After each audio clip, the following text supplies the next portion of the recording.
Today our event will be run by Olivia Fitchett, who is one of our affiliated professionals, and she's going to introduce the other professionals and MC the event. So I'm going to introduce her and let her take over. I do want to note to our speakers today that the clock in the back of the room is 5 minutes slow, so don't use that as you're pacing yourself through your talks. All right, there. Look at Rami, and when she gives you your 5 minutes left, adhere to her. So, quick introduction. One of the things that we're going to do to keep some energy in the room is Olivia is going to introduce everybody else with fun facts. So I get to tell you Olivia's fun fact, which is that she is a third-generation twin. So you can imagine all the family dynamics that may have created.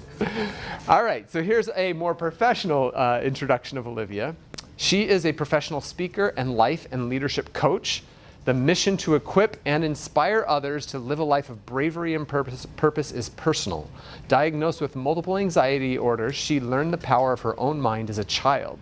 She spent her life pushing mental boundaries and making sense out of her life by following her passion for personal growth, creativity, and connection. As a direct result of breaking down her own walls, she found herself professionally traveling across the country as a senior consultant for the Sigma Kappa sorority in the corporate office and even at the White House. A born overcomer, Olivia learned that the truly confined, I can't even read today. The only limit that truly confined her was the limit she put on herself. Freedom chased her down when she stood in her own power and leaned into fear and uncertainty. She now lives to help unlock that freedom for others. Olivia is a keynote speaker and trainer who supports organizations by strengthening their teams and members, by overcoming the potential that's right inside them and teaching them to apply basic psychology. Olivia is also a life and leadership coach for leaders who crave change in their lives and are ready to step into their authentic power. She is known locally as an energetic and sought-after speaker, a Fortune 500 speaker, and a force of light for anyone she encounters. What Olivia knows is finding freedom happens when you realize that we are greater than we appear, go deeper than we thought possible, and are more resilient than we know. She's a graduate of Indiana University Southeast and earned her coaching certification at the Institute for Professional Excellence in Coaching. So please give a warm welcome to Olivia. Doing today? We okay? Yes. We're going to start off with some good news. You ready for some good news today? Yes. Yes. Someone said yes in the back. Today is the last cloudy day in 2 weeks. Can we get a round of applause? Yes. We're done with the clouds. We're going to have sun tomorrow. I'm just waking up so enthusiastic just for that. So if you haven't had a good day so far, I want to invite you to step into that reality, okay? We're going to see some sun tomorrow. All right. So what I want you to do now, we're going to kick it off with some energy. Stand up for me. Stand up for me, and then I want you to place 2 hands on your head like this. This is feel around your head, okay? I'm sorry if you have a hairdo today. This is what you're feeling right now is called a cool cap. Okay? What we're going to do is we're going to lay that on the table. We're going to take it off. No cool caps today, all right? And here's what we're going to do. We're going to do this energizer called Big Fish, Little Fish, as Ryan mentioned. I have my professional background is in higher education. It's in fraternity sorority development. And this is something I do with the women all the time to get them energized. So you guys are kind of like my sorority women today. I hope that's all right. Is that cool? Sure. She said sure. All right, watch me first. And then you're going to do it with me, okay? So it's going to go like this. You don't have to do it yet. Big fish, little fish, big fish, little fish. We go shopping, bags, climbing up the flagpole, looking through my wardrobe, banging on the window. And this is the best one. Bees in my face. Hey, it's got it. She's over there getting it. Okay, now we're going to start slow. And what we're going to do is we're going to keep going until you can't go no mo. We're going to move faster and faster. Okay, y'all ready? All right, we go. Big fish, little fish. You can say it. Big fish, little fish. Shopping bags. Climbing up the flagpole. Looking through my wardrobe. Banging on the window. Banging on the window. Bees in my face. Bees in my face. Bees in my face. Bees in my face. Yes. Okay, let's move a little quicker. Big fish, little fish. Big fish, little fish. Shopping bags. Shopping bags. Climbing up the flagpole. Climbing up the flagpole. Looking through my wardrobe. Looking through my wardrobe. Banging on the window. Bees in my face. Bees in my face. Big fish, little fish. Big fish, little fish. Shopping bags. Shopping bags. Climbing up the flagpole. Climbing up the flagpole. Looking through my wardrobe. Looking through my wardrobe. Banging on the window. Bees in my face. Bees in my face. Big fish, little fish. Big fish, little fish. Shopping bags. Shopping bags. Climbing up the flagpole. Climbing up the flagpole. Look through a wardrobe. Look through a wardrobe. Come on. Bees in my face. Bees in my face. Sit down. Good job.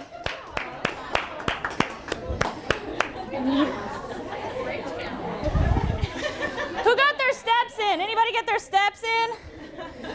Every time I do that exercise, I gotta take a minute and calm down.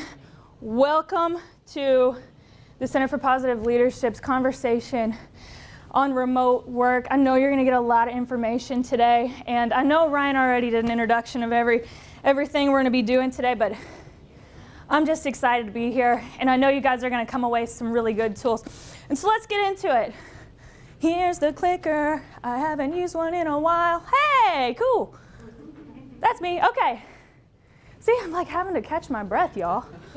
Just give me you're gonna have to bear with me for 5 minutes. Are you good with that? Okay. I gotta tell you a story. July this year, a hot day. It was hot this summer, running around doing errands. It's this typical Saturday. I'm at the grocery and I'm on the phone with my friend. I'm just derping around. We're doing stuff. And I'm going into the car. I pack up all of my groceries. You ever played that game where how many bags can you get on your arms? So I'm doing this. And I'm driving home. I'm doing the thing, listening to probably Pink or something. I don't know. And driving in. And as I'm turning into the neighborhood, I'm chatting with my friend on the phone. As I'm turning into the neighborhood, I start getting this sinking feeling. And this sinking feeling, maybe some of you guys have felt this feeling. I left the candle burning, maybe. Maybe I left the stove on. You know the feeling? You're holy crap, everything's on fire and I'm gone.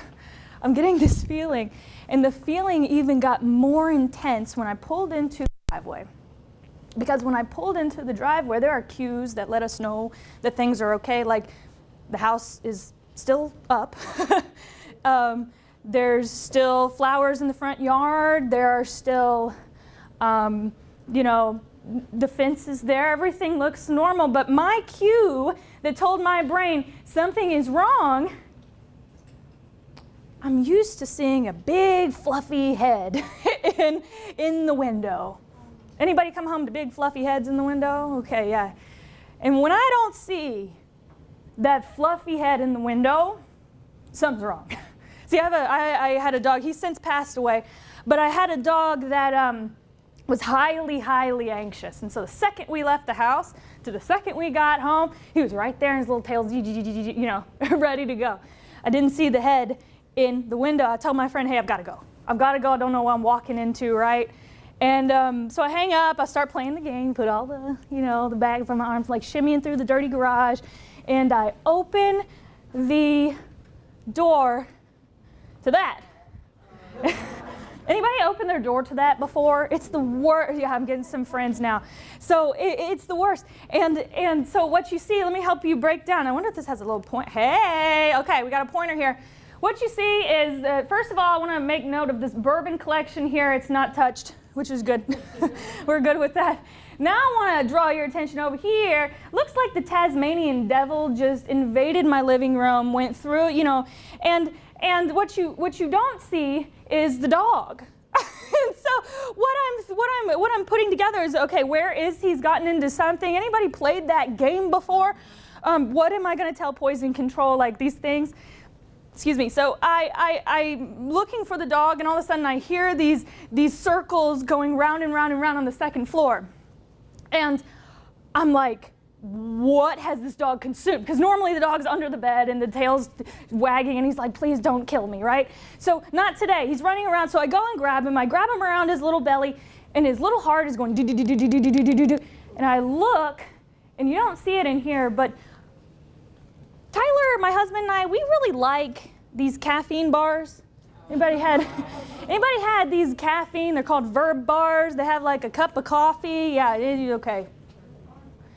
He consumed 900 milligrams of caffeine. So Olivia is doing the good thing that any dog owner would do, and I've got a bottle of hydrogen peroxide. Anyone ever done this? It makes your dogs throw up. Here's key, okay? So I've got the hydrogen peroxide, and I'm down his throat, and I'm like, we have to get this stuff up. I'm taking inventory of everything that he's consumed here, and everything that I'm trying to get a good idea of what to tell poison control. And in the middle of this, I had a revelation, and this is where the dog puke story, just so you know, this is where the dog puke story and what we're talking about today come together, okay? If you're wondering. And so I had this realization, and I thought, man, we do stuff like this to ourselves all the time. We do things that set us up for failure all the time. I've been like Cole. But here's the thing about Cole. I call him lizard brain sometimes because he's got a nose, and if you have a dog, they think with their nose, and where the food is, the dog goes, and the food's gone. And Cole's not thinking about the 3 hours out back where he's miserable. He's thinking about the right here and right now. And what we have that Cole doesn't have is this conscious ability to make informed decisions. So we're talking today, and we'll get into it in my tool. We're talking about the power to choose something different that doesn't work for you anymore. Can we get on board with that? Give me a head nod. Are you with me? Yes. Okay. So Cole's a little bit of a lizard brain, and that's okay. We love him. Maybe your dog is a little smarter than my Cole, but mine's not. So what we're talking about today is choices that don't help us anymore and making a conscious decision to change something. And today, specifically right now, we're going to talk about how we can make choices to show up as authentically as we can in remote work. We're talking about remote work, and you're going, wait, why authentically? Why are we talking about authenticity? Has anybody realized how hard it is to be authentic when you're remote? Yeah, I'm seeing some head nods. What might make authenticity a hurdle when you're remote? Can I get some people to maybe chime in a little bit? Yeah. You don't have these like in the hallway moments or like sitting around together. It's sort of like meeting. So there's always an agenda and not the informal passing by or offering a snack or something like that. Water cooler conversations. Yeah, none of that. No cared for marketing coming by, right? Every 5 minutes. Cool. What else? Let me have one more person. What else might be a hurdle when we're thinking about being authentic in a remote environment? Yeah, Vivian. We often don't even show up, because our cameras are off. We're not connecting to people. We can't connect to who the individuals are and really build those relationships. So we're missing a lot of communication as a result of that as well. Yeah, communication is huge. Yeah. Would you say something? Yeah, specifically eye contact, I think is the biggest. For all along those lines, what do you say? Yeah, eye contact. Even when you're looking at the camera, right? Then you're not really looking at anyone else battle that? You're like, I'm looking at you in the eyes, but it looks like I'm not, right? It's hard. Anybody else want to add before we move on? I think it's harder to learn. Yeah, tell me more. If a procedure's changing, you don't get that one-on-one, like, let's talk about that. Yeah. It's more of a formal meeting. Here's your steps. Now go on. So I think there's an element of learning gets lost. Learning. What I'm reading between the lines there is a level of trust too. And there are multiple things that keep us from showing up authentically. And authenticity is essential for having a full work experience. It just is. Like, for instance, I have never met in my role, Ryan explained what I do, I have never met a CEO that hopes they don't live up to their potential. Dang it, I hope that today I just suck. right? I hope this is the day it goes down, right? Nobody says that. There's a Harvard Business Review that came back and reported that businesses and organizations that fostered authenticity and inclusion, that they had employees that were 3.5 times more likely to live up to their full innovative potential. That's huge. That's huge. I have never met with someone that is hoping that their well-being suffers at work. I hope today my well-being goes out the door, right? I've never met with that person. Or their job satisfaction. I don't have you can put the pieces together with that one on how that relates to authenticity at work. That was from the American Psychological Association, that they found that there's a direct correlation between authenticity and job satisfaction. Again, that, when you think about it, it makes a lot of sense, doesn't it? I've never met a CEO, CFO, who hopes they don't retain employees.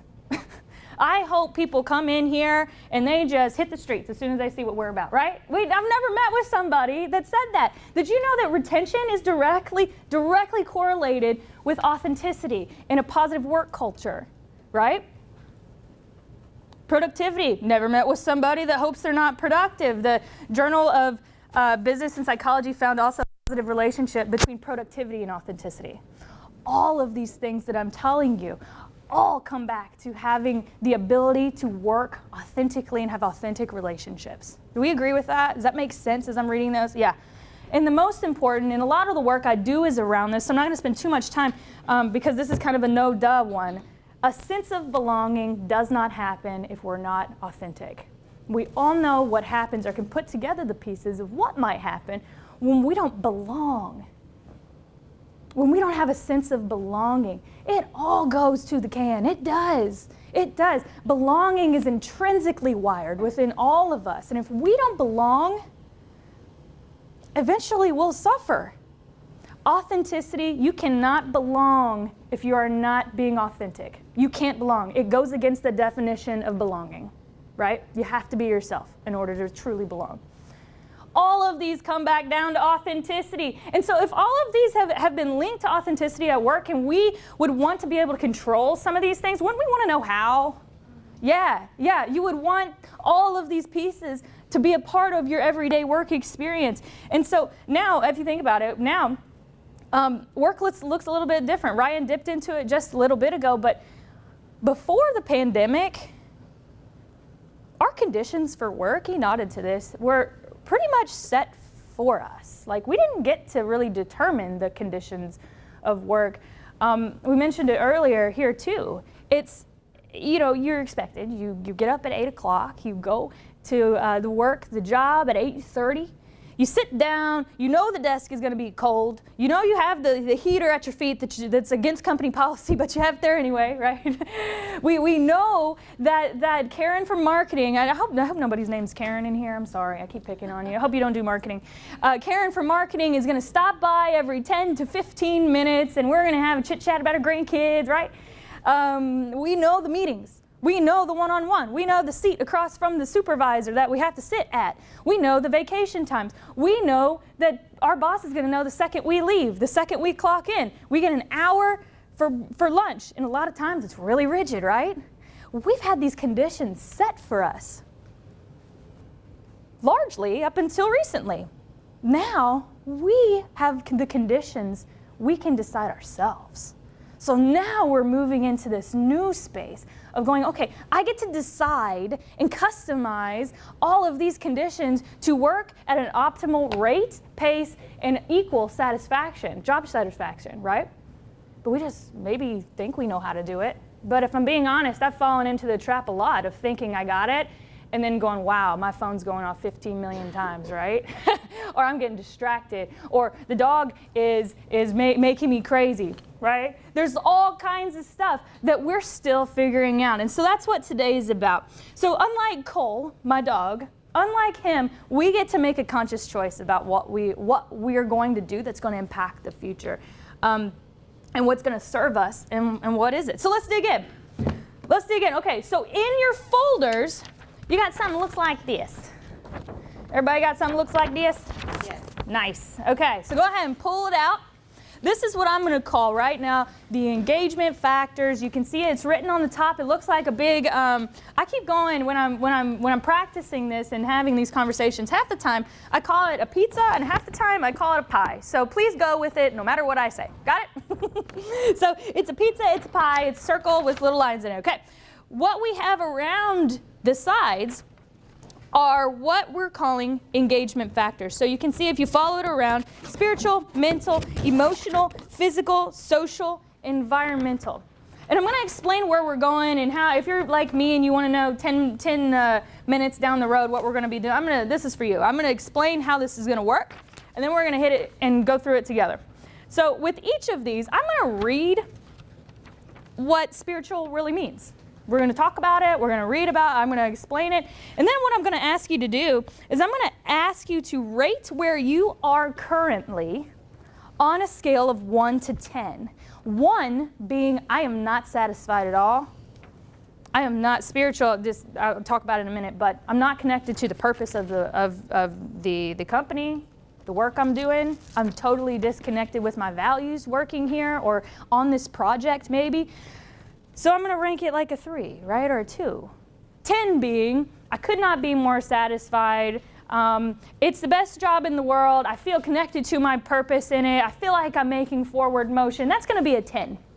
Now, we'll move around the circle and we'll talk about mental, emotional, and then we'll score those individually. So don't work ahead. I'm going to explain them. So we'll go through them each together. And then at the end, you'll see these little lines around here. What we're going to do at the end is we're going to determine which one of these areas is the most important for my well-being to show up authentically. Here's the kicker. Mine and Cammie's may be totally different. I may really, really value an environment that is clean and tidy more than Cammie might. Cammie might want to make sure she has all distractions completely gone, that she has her notifications turned off, that she can focus. It's just different. It's just different. That makes sense to everybody? So I don't want you to look at this as one's good, one's bad. I don't even really want you to score it as 10 is your best and 1 is your worst. Let me explain that. Because a 10 for me might be essential. I might need a really tidy environment, but that may not matter so much to Cammie, right? Or to Ryan. So maybe 7 is okay with her. Maybe about a 7's fine. So I don't want you to think of, does that make sense? I don't want you to think of these as I guess, like concrete. I want you to be able to use your authenticity and use your own, the way you're created and you're made, to be able to score these in a way that works for you. Okay? If it makes sense to you, that's all that matters. So let's hit it. Here's spiritual. So spiritual, when we're thinking about spiritual, we're just talking about this little area here. We're thinking about the connection to purpose. Okay, we're going to think about the connection to the purpose of the organization or the project you're on. You're talking about your commitment to it, your alignment with your overall life goals, confidence. Do you have confidence in this area? Do you have something even to look forward to? Is there something that's outside of you to look forward to? When we're thinking about spiritual, think about inward. I want you to think about this internal barometer. How do I feel largely about the work that I'm doing? Is it connected to a greater purpose for me? Is it aligned with me? So go ahead and also ask questions if you're not clear on something, but go ahead, take a second and score yourself on spiritual. And is that like, how important is that? Where are you, yeah, good question. So it's where you are right now. So where you are right now. Where you are right now.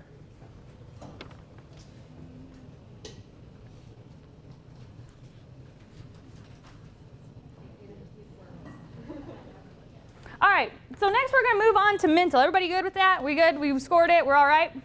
All right. Next we're moving on to mental. This is your ability to stay present in the moment. Your ability to stay present in the moment. Your ability to access your brain power. Your ability to access creativity. The ability to focus. That's my big one. When I'm working at home, man, yeah, I got some friends here. That's hard. To stay focused, your mental clarity. How alert are you when you are working. It's all about mental. Go ahead and take a second and mark your mental score.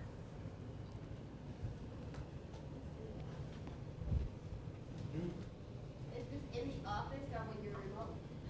Either, good question. So some of you, let's do this really quick. Here, this is going to help our speakers later too. How many of you all have a remote or hybrid job? Hey. How many people are just in person all the time? Hey. Okay, so this is going to apply to you wherever you are. Good thing that you asked that, because I want to make sure that you all know this can apply no matter where you are on that spectrum. If you're always gone, if you're always in the office. Everybody got your mental score? Everybody look good? Okay. And please raise your hand if there's something that's not clear. So emotional, we're going to move on to emotional. This is your emotional expression at work. Yes, that exists. If you crave a high-paced, fast-paced work environment, you crave that adrenaline, that excitement. Are you getting it? If you like, you're just coming in and you're just clocking in and clocking out, nothing wrong with it. You're wanting to get a paycheck and maybe you don't require a lot of emotional stimulation, right? You just want to get the job done and head out. Maybe that's more of your goal. Emotionally, are you getting that desired degree of emotional experience? Also, it's a good place to remember, we're talking about work, remote work, and in-person work. You don't just bring your work self to work, do you? Oh, I'm sorry, I didn't fast forward it for you. You bring all of you. You bring all of you. So maybe there's something going on at home that's making you more emotional. Maybe you're more angry. Maybe someone has passed away and you are emotionally unavailable at work right now. Maybe you got a big promotion or someone in your family just graduated and there's a lot of excitement and you have that emotional ability. So I want you to score yourself emotionally where you are now.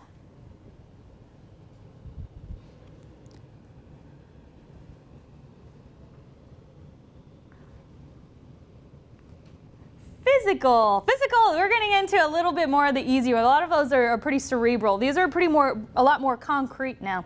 Physical, are you getting enough sleep? Normally I have a gasp in the room at that point because everyone thinks they could be getting more sleep. So if no one's told you, you're worth getting enough sleep. You are worth it. Get some sleep. Care for yourself. Are you getting enough sleep? Are you eating what you should be eating? See, this is where we call people out, right? Are you managing your pain? Do you have pain going on, chronic pain? Are you managing it? Is it distracting you whenever you're working? Are you sitting in the same place for way too long and now your leg's numb? This is physical. Do you have a headache? I know for me, I've had headaches with all this weather. It's been really hard, sinusy headache. Is that distracting you? Are you getting up to take Tylenol? Are you suffering? Are you finding yourself that you need a nap in between during lunch, right? Physical. Go ahead and score yourself on physical if you haven't already. Social. This is the one people know right away. Do you have the desired support network at home or at work? Do you have the desired support network at work? Is the culture a culture that you enjoy having? Is it where you want it? Are there cliques? Maybe you're on the other side and you're going, man, I feel left out. Maybe you're going, social, there is no social. I'm just getting on the phone with my boss, scheduling a meeting, and then we're done. And that's not working for you anymore. Maybe that's you scoring low here. This is the ability to influence if you want, the ability to lead if you want, the feeling of having really healthy communication. Social, where did you score yourself social? Environmental, finally. This is probably the most tangible one. I'll give you an example of emotional. We were having a meeting at the Center for Positive Leadership 2 weeks ago. Ramey got up in the middle of the meeting and she said, I am turning the AC off. It is freezing in here. Nobody could focus. Meg Hancock was like this. I was all bundled up. Nobody knew what was going on. And Ramey recognized it. We could not focus. So she got up and changed the thermostat. This is stuff as tangible as a thermometer. How cold or warm is it in the room? Are you able to focus? This is that anybody got a pen that clicks? Who has a pen that clicks right now? There you go. Oh! Who does it? Yeah. And then you got the dude in the corner that's like, I'm like, stop it. Stop. Like, stop. Like, you know, I can't. So maybe that's for you too. There's some environmental factors going on. Is your clothing comfortable? Is it too tight? Is the chair you're sitting in fine for you? Is your phone going off every 20 seconds because you haven't turned your email notifications off your phone? Your gentle reminder to do that. You don't have the right equipment to do the job. My husband used to work at a call center, and his headphone was not working, and he was like, I cannot do the task at hand with the equipment I have. We're talking about external when we're thinking about environmental. I cannot do the job successfully in the environment that I'm in. Score yourself on environmental.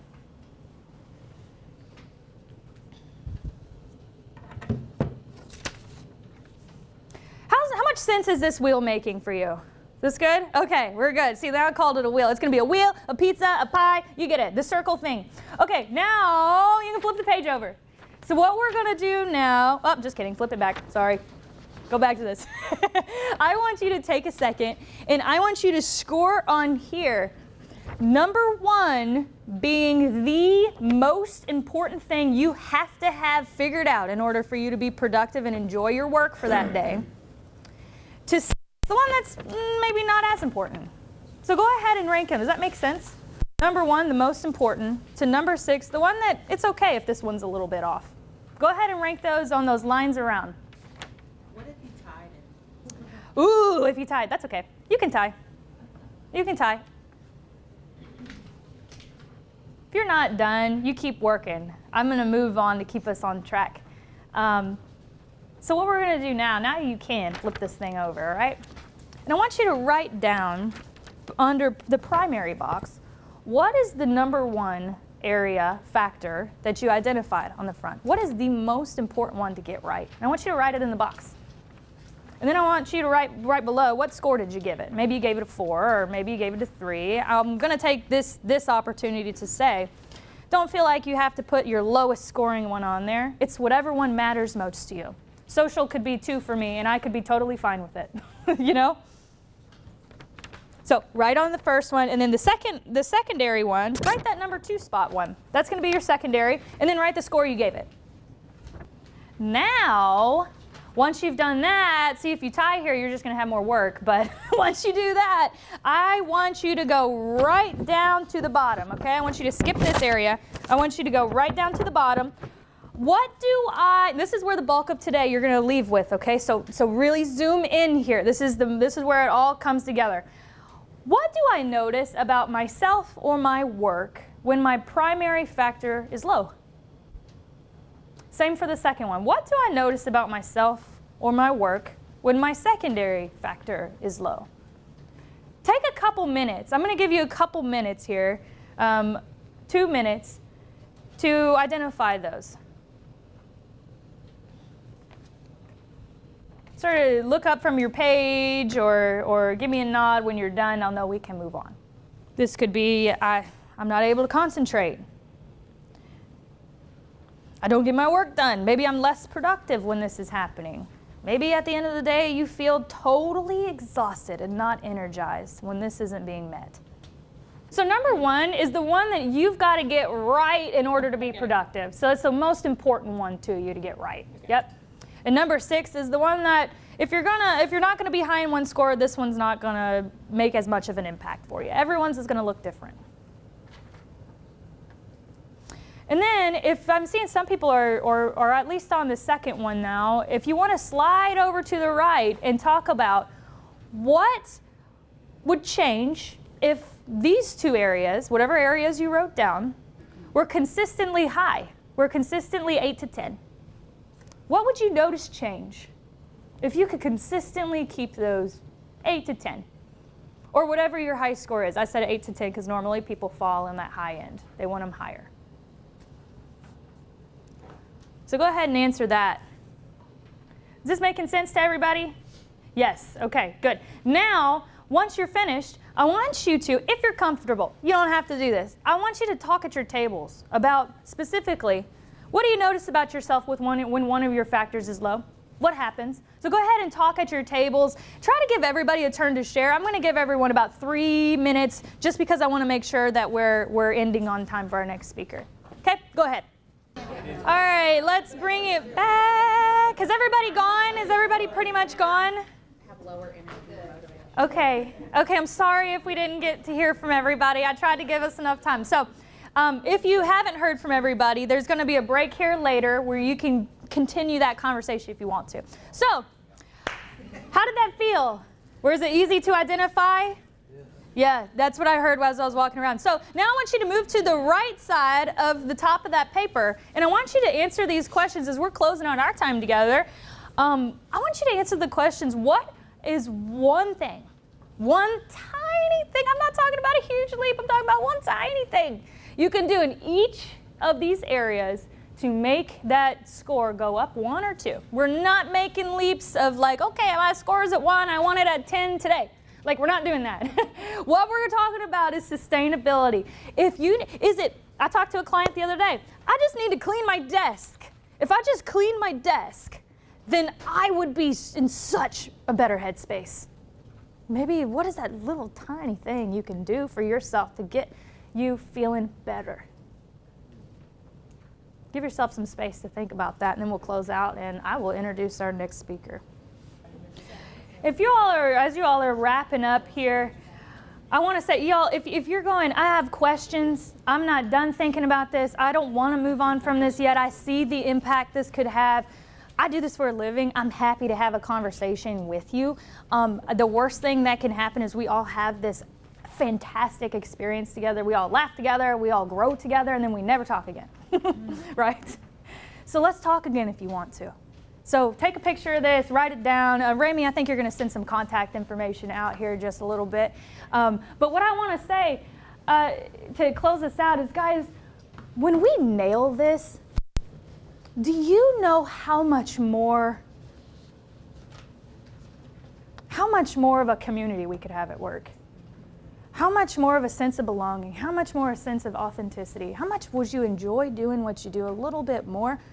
Maybe you look at this and you're going, wow, I'm having a big realization of maybe this isn't where I'm supposed to be right now. Whatever that directional is for you, I want you to take this to the next level, work on it, and use this with your teams. This is not meant to just be for you. This is meant to go back to your teams. It's what the Center for Positive Leadership is all about, is sharing this stuff.